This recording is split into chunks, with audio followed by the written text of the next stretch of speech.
Good morning दोस्तों। आज हम आत्माओं के केस के बारे में बात करेंगे। क्या कोई आत्मा भी कोर्ट केस फाइल कर सकती है या क्रिमिनल केस फाइल कर सकती है? अगर मैं ये कहूँ कि आत्माएं होती हैं तो कुछ लोग कहेंगे कि यस और कुछ लोग कहेंगे कि आत्माएं नहीं होती। लेकिन ऐसा ही एक मामला, एक केस रजिस्टर्ड हुआ।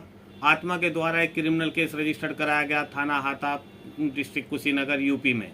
आत्मा थाने में आती है क्योंकि जो जिसके ब्याह पर मुकदमा दर्ज हुआ था उसकी डेथ 2011 में हो चुकी थी और 2014 में वही आदमी जिसकी डेथ हो चुकी है वही आदमी 2014 में थाने के अंदर जाता है और थाने के अंदर एक कंप्लेंट देता है, जिसके ब्याह पर पुलिस मामले को रजिस्टर करती है, केस रजिस्टर्ड करती है। केस रजिस्टर्ड करने के बाद में पुलिस इन्वेस्टिगेशन करती है, पुलिस उसके 161 के बयान भी रिकॉर्ड करती है, चार्जशीट भी कंप्लीट करके, और पुलिस आत्मा को, जो कि पहले ही मर चुका है, 2011 में मर चुका है, उसी को प्रोसिक्यूशन एविडेंस में उसको विटनेस भी बनाती है और उसके 161 के बयान भी रिकॉर्ड करती है और पुलिस उसके बाद में चार्जशीट सबमिट कर देती है मजिस्ट्रेट साहब के यहाँ। तो दोस्तों, जब इस केस में एक्यूज को बुलाया जाता है तो एक्यूज अब उस केस की क्वेश्चन के लिए इलाहाबाद हाई कोर्ट में जाते हैं और इलाहाबाद हाई कोर्ट में जाने के बाद में अपना पक्ष रखते हैं। इलाहाबाद हाई कोर्ट के अंदर कंप्लेनेंट के ब्याह पर, यानी कि आत्मा के ब्याह पर, एक वकालतनामा एक वकील साहब भी फाइल करते हैं 2023 में। उस वकालतनामे पे साइन करती है डेड पर्सन यानी आत्मा की वाइफ, जो कि जीवित है। इसमें एक डेथ सर्टिफिकेट भी लगा दिया जाता है चार्जशीट के साथ, जिसे वेरीफाई किया जाता है जुडिशियल मजिस्ट्रेट के द्वारा। तो दोस्तों, इलाहाबाद हाई कोर्ट का जो ये जजमेंट है 6 अगस्त 2024 का, इसको मैं आपको पूरा रीड करके सुनाता हूँ। इसमें 6 पैराग्राफ हैं, लेकिन इसमें 4 ही पैराग्राफ काम के हैं। तो मैं इसमें पहले पैराग्राफ में तो अपीयरेंस है सभी की, और सेकंड पैराग्राफ में ये है, it is very strange that a dead person has not only lodged an FIR but has recorded his statement before investigation officer, and thereafter a wakalatnama has also been filed on behalf of him in the present case. It appears that all the proceedings are undertaken by a ghost. Third paragraph, a fact that complainant Sabd Prakash has died on 19/12/2011 is being corroborated from a report submitted by judicial magistrate Kushinagar on basis of a statement of his wife along with copy of death certificate.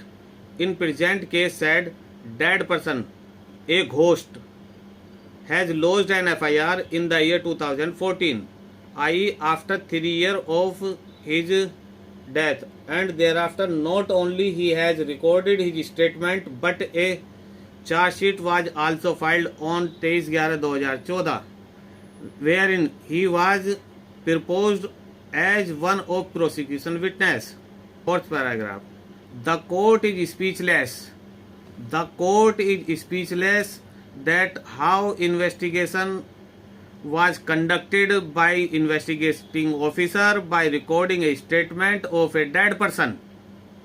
Therefore, not only proceeding of case number 3979 of 2019 arising out of case crime number 1028/2014 under section 419, 420, 467, 468, 471 IPC, police station Kotwali Hata, district Kushinagar are quashed, but it is directed that superintendent of police Kushinagar will take note of facts of present case that a ghost is creating trouble to innocent person by lodging FIR, giving his statement, and conduct an inquiry against concerned IO and be placed in record of his case. Fifth paragraph, Sri Vimal Kumar Pandey, Learned Counsel, has filed a wakalatnama on behalf of Sabd Prakash on 19/12/2023, signed by his wife, signed by 1. Mamta Devi. Without disclosing that said Sabd Prakash has died even before lodging FIR, a copy of the order is sent to President Allahabad Bar Association to take note and to advise the advocate concerned to remain cautious in future. तो दोस्तों, high court ने Allahabad bar association को और SSP Kushinagar को direction दी है कि IO के खिलाफ एक इंक्वायरी कंडक्ट करें। तो इसी के साथ साथ इलाहाबाद बार एसोसिएशन को वकील साहब के खिलाफ एक नोट तैयार करने के लिए कहा है और कहा है कि आगे से इस बात का ख्याल रखें। थैंक यू दोस्तों। वीडियो अच्छी लगी हो तो मेरे चैनल को सब्सक्राइब करें,